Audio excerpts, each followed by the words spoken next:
Assalamualaikum warahmatullahi wabarakatuh. Nama saya Edo Rizky Saputra.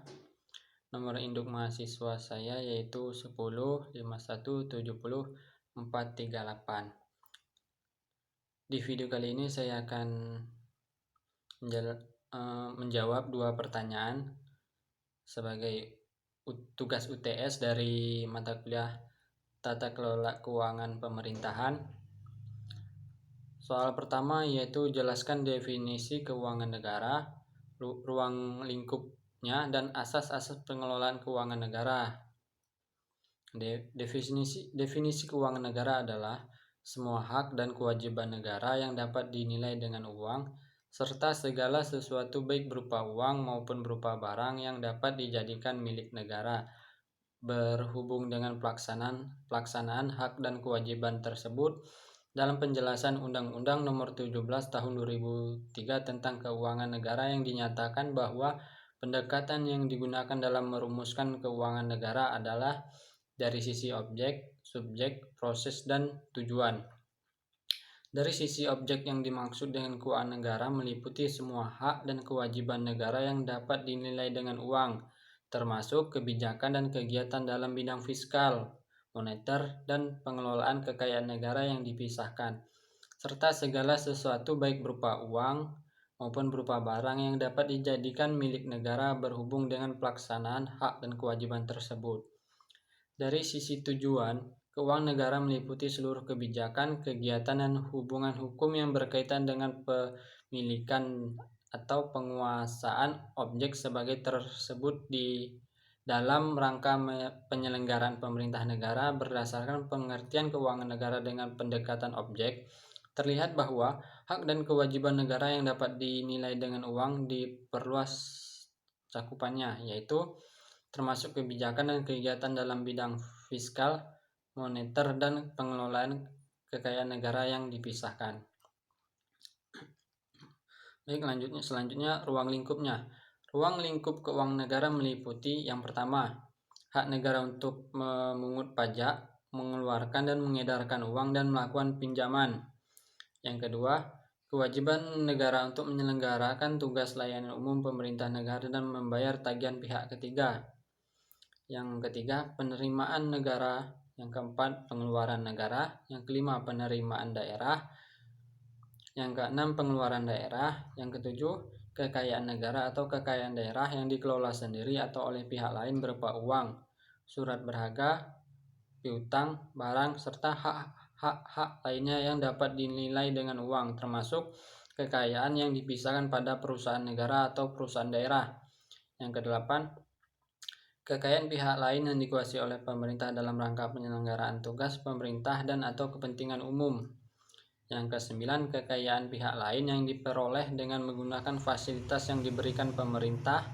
Dan yang 10, kekayaan pihak lain sebagaimana dimaksud meliputi kekayaan yang dikelola oleh orang atau badan berdasarkan kebijakan pemerintahan, yayasan, di lingkungan kementerian negara atau lembaga atau perusahaan negara atau daerah.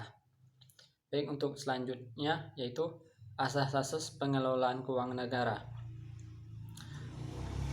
Aturan pokok keuangan negara telah dijabarkan ke dalam asas-asas umum yang meliputi baik asas-asas yang telah lama dikenal dalam pengelolaan keuangan negara seperti asas tahunan, asas universalitas, asas kesatuan, dan asas spesialitas, maupun asas-asas baru sebagai pencerminan penerapan kaidah-kaidah yang baik, best practice, dalam pengelolaan keuangan negara. Penjelasan dari masing-masing asas tersebut adalah sebagai berikut. Yang pertama, asas tahunan memberikan persyaratan bahwa anggaran negara dibuat secara tahunan yang harus mendapat persetujuan dari Badan Legislatif atau DPR. Yang kedua, asas universalitas atau kelengkapan memberikan batasan bahwa tidak diperkenankan terjadinya percampuran antara penerima negara dengan pengeluaran negara. Yang ketiga, asas kesatuan mempertahankan hak budget dari Dewan secara lengkap, berarti semua pengeluaran harus tercantum dalam anggaran. Oleh karena itu, anggaran merupakan anggaran bruto, di mana yang dibukukan dalam anggaran adalah jumlah brutonya. Yang keempat, asas spesialitas mensyaratkan bahwa jenis pengeluaran dimuat dalam mata anggaran tertentu atau tersendiri dan diselenggarakan secara konsistensi, baik secara kualitatif maupun kuantitatif. Secara kuantitatif artinya jumlah yang telah ditetapkan dalam mata anggaran tertentu merupakan batas tertinggi dan tidak boleh dilampaui. Secara kualitatif berarti penggunaan anggaran hanya dibenarkan untuk mata anggaran yang telah ditentukan. Yang kelima, asas akuntabilitas berorientasi pada hasil mengandung makna bahwa setiap pengguna anggaran wajib menjawab dan menerangkan kinerja organisasi atas keberhasilan atau kegagalan suatu program yang menjadi tanggung jawabnya. Yang keenam, asas profesionalitas mengharuskan pengelolaan keuangan negara ditangani oleh tenaga yang profesional. Dan yang ketujuh, asas proporsionalitas. Pengalokasian anggaran dilaksanakan secara proporsional pada fungsi-fungsi kementerian atau lembaga sesuai dengan tingkat prioritas dan tujuan yang ingin dicapai. Yang terakhir, 8. Asas keterbukaan. Dalam pengelolaan keuangan negara, mewajibkan adanya keterbukaan dalam pembahasan, penetapan, dan perhitungan anggaran serta atas hasil pengawasan oleh lembaga audit yang independen. Asas-asas umum tersebut diperlukan pula guna menjamin terselenggaranya prinsip-prinsip pemerintah daerah.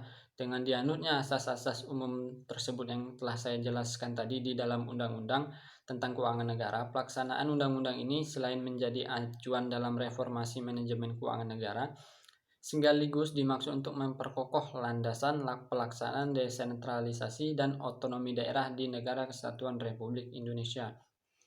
Baik, itu tadi jawaban dan pertanyaan yang telah saya paparkan. Untuk selanjutnya itu lanjut ke pertanyaan 2. Pertanyaannya yaitu menyikapi pandemi COVID-19 yang terjadi di tanah air pada saat ini, beberapa kebijakan yang telah dikeluarkan pemerintah terkait penggunaan pos-pos keuangan tertentu yang dialihkan dalam rangka menanggulangi COVID-19 dimaksud seperti penggunaan dana desa dan dana pilkada. Misalnya, menurut saudara, sudah tepatkah kebijakan dan langkah yang diambil pemerintah dalam perspektif pengelolaan keuangan negara? Baik, akan saya jawab pertanyaan nomor 2. Menurut pendapat saya sebagai warga yang terkena dampak adanya COVID-19 pada saat ini, kebijakan yang diambil oleh pemerintah saat ini adalah kebijakan yang tepat. Salah satu kebijakan yang diambil oleh pemerintah adalah untuk menghimbau kepada masyarakat Indonesia untuk selalu berada di dalam rumah dan jangan keluar rumah jika tidak terlalu penting dan juga banyak dampak dari akibat himbauan ini.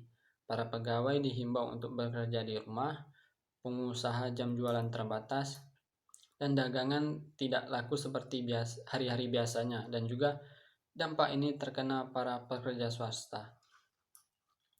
Tentu hal ini mengakibatkan ekonomi warga sangat menurun untuk memenuhi bahan pokok atau pangan masyarakat menjadi susah. Maka untuk itu memenuhi semua itu, maka pemerintah mau tidak mau wajib untuk memberikan bantuan berupa sembako, bahan pokok, dan lain-lainnya. Dan juga keuangan itu tentunya digunakan untuk membunuh atau membasmi virus COVID-19 ini agar tidak menyebar semakin meluas. Mungkin itu ya jawaban yang dapat saya jelaskan. Dan juga mohon maaf atas jawaban saya mungkin tidak terlalu jelas. Mungkin hanya itu yang dapat saya sampaikan. Untuk itu saya mohon maaf atas segala kekurangan. Saya akhiri. Wallahul muwaffiq ila aqwamit thoriq. Wassalamualaikum warahmatullahi wabarakatuh.